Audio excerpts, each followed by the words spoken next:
1:15 p.m. This is the Sri Lanka Broadcasting Corporation. The news edited by Lakshman Fonseca and read by Mario Vijayavardhana. The headlines: the government says the International Monetary Fund and the World Bank Group spring meeting was very productive.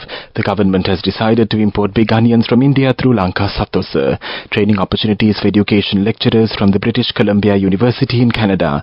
Sigiri and Dambulla to be developed as tourist zones. Sri Lankan Airlines announces they are modifying its flight paths. The UNICEF urges to take urgent action against the climate crisis and protect the children.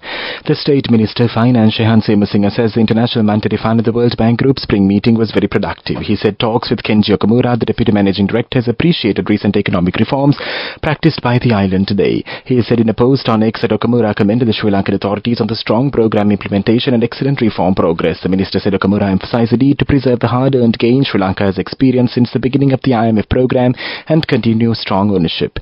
The government has decided to import big onions from India through Lanka Satosa. The government said under Prime Minister Narendra Modi government's Neighbourhood First policy, India has recently decided to send a stock of 10,000 MTs of onions to Sri Lanka. The chairman of the Lanka Satosa, Pasandeya Pabavardhana, said that 2,000 MTs of big onions would be imported as the initial stock, as the Ministry of Trade has decided to import big onions through Lanka Satosa. The British Columbia University in Canada has come forward to provide training opportunities for senior officials in the education sector. Minister Susil Premajayant has held talks with the university in this regard. Accordingly, educationalist lecturers in the colleges of education will have the opportunity to have an overseas training module as the Canadian University. The Ministry of Education said the Deputy Chair of the British Columbia University, Professor Greg Averill, and members of the Academic Affairs Board of the University had a high-level meeting with the Minister of Education recently. Sri Lankan Airlines advises that it is currently modifying its flight paths for European destinations as a precautionary measure amidst the current tensions between Israel and Iran. These changes mean that flights time to Europe are extended, requiring additional fuel and reducing the available payload. Sigiri and Dambulla will be developed as tourist zones. Minister Prasanna Rantuge has instructed the officials to finalize the preliminary planning by the third quarter of this year. The project, which has started in 2019, had to be temporarily stopped due to the COVID-19 pandemic. This project is being implemented by the Ministry of Urban Development and Housing with the financial support of the Asian Development Bank. Estimated cost of the project is $30 million. The main news story is brought to you by Sinhala Vedamahatmya.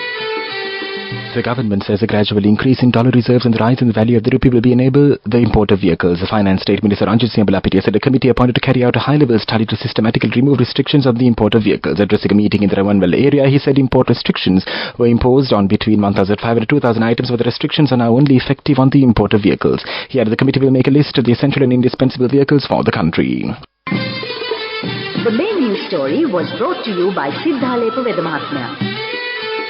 And now in watch, a study conducted by a group of specialist doctors at the Ministry of Health has revealed that 350 specialists have left the country during recent times. Many of them have left the country, such as the UK and Australia. According to a spokesperson, the British economic hardships have been cited as one of the main reasons for them to do so. Doctors suggest the government should provide an immediate solution to this issue. The Secretary of the Health Ministry, Dr. Palita Mahipala, said that there is still a shortage of anaesthetists and paediatricians, as most of them have left the country.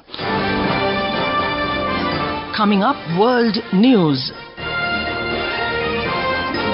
Headline: Japan's Defense Minister says rescued occupant of crash helicopter died. UNICEF urges to take urgent action against the climate crisis and protect the children. A drought forced Colombia to cut the export of electricity to neighbor Ecuador. Japan's Defense Ministry says two of its maritime self-defense force helicopters have crashed late Saturday during nighttime training off the Izo Islands in the Pacific Ocean. UNICEF is calling on governments, businesses and communities to take urgent action against the climate crisis and protect the children, already suffering its worst effects. The Earth Day is celebrated every year on the 22nd of April. Meanwhile, a survey of UNICEF in 94 low- and middle-income countries show inconsistent progress in mainstreaming climate education. A drought fueled by the El Nino has forced Colombia to cut the export of electricity to its neighbor Ecuador, where an energy emergency has since been declared. Ecuadorian President Daniel Noboa acknowledged the critical state of the country's energy sector and cut the export of electricity. And now the main points of the world's news segment once again. Japan's defense minister says rescued occupant of crashed helicopter died. UNICEF urges to take urgent action against the climate crisis and protect the children. A drought forced Colombia to cut the export of electricity to neighbor Ecuador.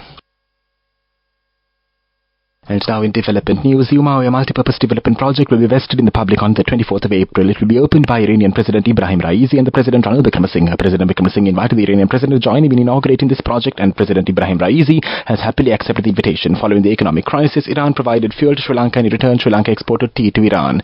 That was development news, and now in sports news, Trinity College Kandy and Nalanda College Colombo are set to clash in the 44th First 11 cricket encounter. The match will play at the Campbell Place grounds on the 26th and 27th of April. That was sports news. Go එකක් තියන youth එකට life එකේ change එකට නියමෙට set වෙන්න ඇස් වහගෙන දැකපු හින හැබැයි කරන්න youth එකට නියමෙට set වෙන friendship එක මෙන්න. The all-new NSB Ithru account. NSB IM, a plan for your dream. Business News, sponsored by National Savings Bank, the safest place for your money. The latest super luxury hotel in Colombo, TC Ratnadeep, will be inaugurated under the patronage of President Ranil Wickremesinghe on the 25th of April. The event will be graced by Prime Minister Dinesh Gunawardena and the Indian High Commissioner Santosh Jha. The ITC Ratnadeep Hotel is the first international hotel of ITC hotels debuting in Colombo. The 30-story ITC Ratnadeep and 50-story residence joined by a sky bridge 100 meters above ground is touted to be an engineering feat. The landmark hotel is their first project outside India for ITC. Business News, sponsored by National Savings Bank, the safest place for your money. Go එකක් තියන youth එකට life එකේ change එකට නියමෙට set වෙන්න ඇස් වහගෙන දැකපු හින හැබැයි කරන්න youth එකට නියමෙට set වෙන friendship එක මෙන්න. The all-new NSB Ithru account. NSB IM, a plan for your dream.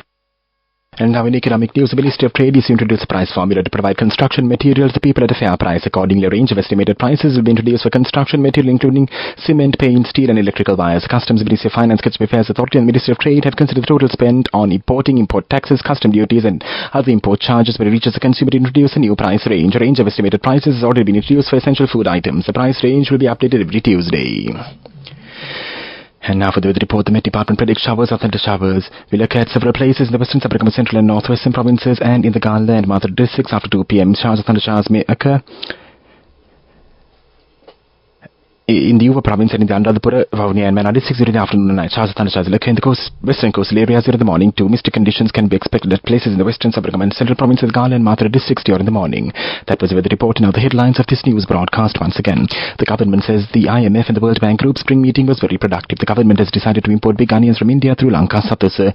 Training opportunities for education lecturers from the British Columbia University in Canada. Sigiri and Dambulla to be developed as tourist zones. Sri Lankan Airlines announces they're modifying its flight paths. The UNICEF urges to take action against the climate crisis and protect the children. That concludes this news broadcast, and it's back to Sonal Panavitana on the other side. Over to you, Sonal.